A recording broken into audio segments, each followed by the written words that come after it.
So I just got this new oscillating fan. This one is really great. It's a tower fan, so it's nice and tall and comes along with a remote control, or you can use the buttons on the front of the display to turn it on and off. Just plugs right into the wall and really easy to use. So turning it on,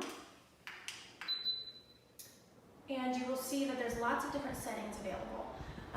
We can have different fan settings, turning the fan up or down. And then there's also different settings for different style of fan use. So this is just the traditional fan being turned on. You can turn it on so that it will actually mimic an outdoor wind. So going up a little bit, down a little bit, sort of mimicking the wind in the area. And it also displays the temperature in the room as well. And you have a night mode. So the night mode will cause the display to turn off after a few seconds so that it's not too bright when you're sleeping at night.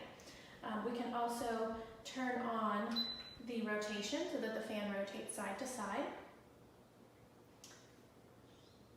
And we can turn it on a timer. So we can set the timer for different amounts of time if you don't want to leave the fan on all day or all night. And then we can just set the timer so that we have different settings. So we can set it for an hour, 2, anywhere up to 12 hours. And then we can also turn off the sound so that it's not beeping every time that we're using it. So now you can see we can scroll through the amount of time for the timer while it's silent and easily turning it off. So lots of great features to use and a really nice fan. It puts out a really great gentle breeze and feels like a really solid fan for a large to small room.